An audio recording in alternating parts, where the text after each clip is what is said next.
സ്തുതിയായിരിക്കട്ടെ. ഗലാത്യക്കാർക്കുള്ള ലേഖനം 2-ാം അധ്യായത്തിൽ നിന്നുള്ള ചോദ്യോത്തരങ്ങളടങ്ങിയ വീഡിയോയാണ്. ഒന്നാമത്തെ ചോദ്യം: കേപ്പായെ കാണാൻ പോയതിനു ശേഷം പിന്നീട് എത്ര വർഷത്തിനു ശേഷമാണ് പൗലോസ്ലീഹ ജെറുസലേമിലേക്ക് പോയത്? 14. ആരുടെ കൂടെയാണ് 14 വർഷത്തിനു ശേഷം വീണ്ടും ജെറുസലേമിലേക്ക് പൗലോസ്ലീഹ പോയത്? ബാർന്നബാസിനോടുകൂടെ. ബാർന്നബാസിനോടുകൂടെ വീണ്ടും ജെറുസലേമിലേക്ക് പോയ പൗലോസ്ലീഹ കൂടെ ആരെയാണ് കൊണ്ടുപോയിരുന്നത്? തീത്തോസിനെ.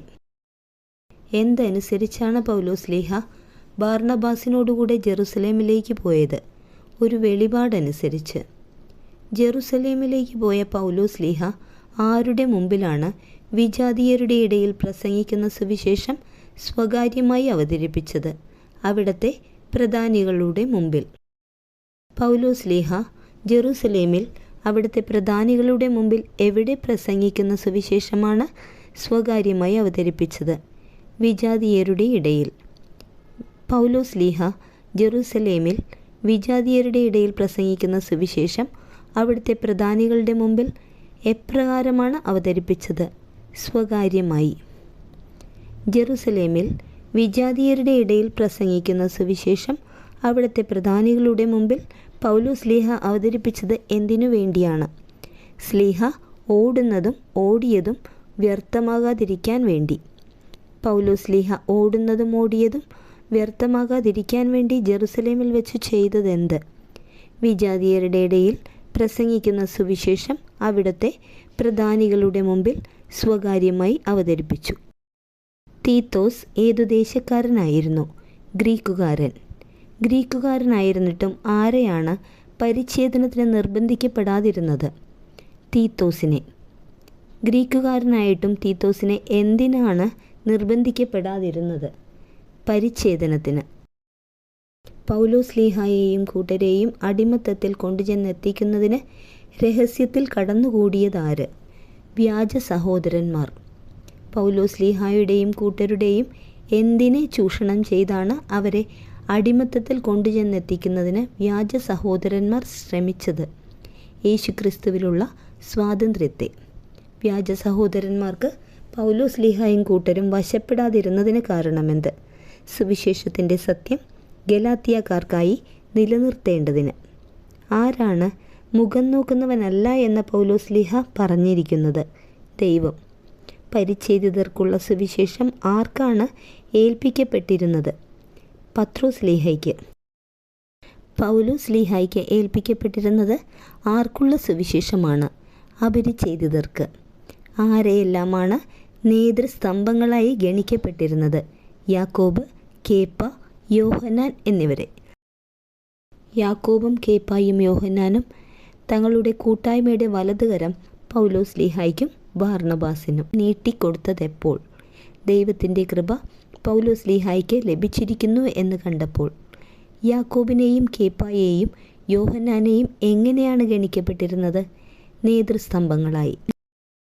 യാക്കോബും യോഹന്നാനും കേപ്പായും തങ്ങളുടെ കൂട്ടായ്മയുടെ വലതുകരം ആർക്കെല്ലാമാണ് നീട്ടിക്കൊടുത്തത്? പൗലോസ്ലീഹായ്ക്കും ബാർന്നബാസിനും. പൗലോസ്ലീഹായോടും ബാർന്നബാസിനോടും ആരെപ്പറ്റി ചിന്ത വേണമെന്ന് മാത്രമാണ് യാക്കോബും കേപ്പായും യോഹന്നാനും ആവശ്യപ്പെട്ടത്? പാവങ്ങളെപ്പറ്റി. ആര് അന്ത്യോക്യയിൽ വന്നപ്പോൾ കുറ്റം കണ്ടതുകൊണ്ടാണ് പൗലോസ്ലീഹ എതിർത്തത്? കേപ്പ. കുറ്റം കണ്ടതുകൊണ്ട് പൗലോസ്ലീഹ കേപ്പായെ എതിർത്തത് എവിടെ വെച്ചാണ്? അന്ത്യോക്യയിൽ. അന്ത്യോക്യയിൽ വന്നപ്പോൾ കേപ്പായെ പൗലോസ്ലീഹ എതിർത്തത് എന്തുകൊണ്ട്? അവനിൽ കുറ്റം കണ്ടതുകൊണ്ട്. യാക്കോബിൻ്റെ അടുത്തുനിന്ന് ചിലർ വരുന്നതുവരെ ആരാണ് വിജാതീയരോടൊപ്പമിരുന്ന് ഭക്ഷിച്ചിരുന്നത്? കേപ്പ. ആരുടെ അടുത്തുനിന്ന് ചിലർ വരുന്നതുവരെയാണ് കേപ്പ വിജാതീയരോടൊപ്പമിരുന്ന് ഭക്ഷിച്ചിരുന്നത്? യാക്കോബിൻ്റെ അടുത്തുനിന്ന്. വിജാതീയരോടൊപ്പമിരുന്ന് ഭക്ഷിച്ചിരുന്ന കേപ്പ യാക്കോബിൻ്റെ അടുത്തുനിന്ന് ചിലർ വന്നു കഴിഞ്ഞപ്പോൾ ആരെ ഭയന്നാണ് പിന്മാറിയത്? പരിച്ഛേദിതരെ. ആരുടെയെല്ലാം കാപഢ്യത്താലാണ് ബാർന്നബാസ് പോലും വഴിതെറ്റിക്കപ്പെട്ടത്? കേപ്പായുടെയും ബാക്കി യഹൂദന്മാരുടെയും. കേപ്പായുടെയും ബാക്കി യഹൂദന്മാരുടെയും പെരുമാറ്റം എന്തുമായി പൊരുത്തപ്പെടുന്നില്ല എന്നാണ് പൗലോസ്ലീഹ മനസ്സിലാക്കിയത്. സുവിശേഷ സത്യവുമായി. യഹൂദനായ നീ യഹൂദനെ പോലെ അല്ല, വിജാതീയനെ പോലെയാണ് ജീവിക്കുന്നതെങ്കിൽ യഹൂദരെ പോലെ ജീവിക്കാൻ വിജാതീയരെ പ്രേരിപ്പിക്കുന്നതിന് നിനക്ക് എങ്ങനെ സാധിക്കും? ആര് ആരോട് ചോദിച്ചു? പൗലോസ്ലീഹ കേപ്പായോട്. എങ്ങനെയാണ് ഒരുവൻ നീതീകരിക്കപ്പെടുന്നത് എന്നാണ് പൗലോസ്ലീഹ പറഞ്ഞിരിക്കുന്നത്? യേശുക്രിസ്തുവിലുള്ള വിശ്വാസത്തിലൂടെ. എന്തിലൂടെയല്ല ഒരുവൻ നീതീകരിക്കപ്പെടുന്നത് എന്നാണ് പറഞ്ഞിരിക്കുന്നത്? നിയമത്തിൻ്റെ അനുഷ്ഠാനത്തിലൂടെയല്ല.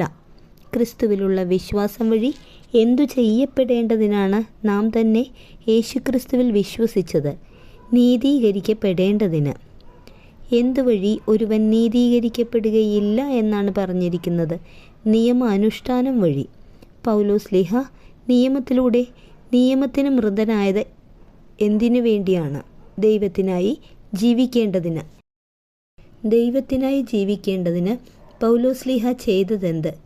നിയമത്തിലൂടെ നിയമത്തിന് മൃതനായി. പൗലോസ്ലീഹ ക്രിസ്തുവിനോടുകൂടെ ക്രൂശിതനായിരിക്കുന്നതിനാൽ ഇനിമേൽ ആരാണ് എന്നിൽ ജീവിക്കുന്നത് എന്നാണ് സ്ലീഹ പറഞ്ഞിരിക്കുന്നത്? ക്രിസ്തു.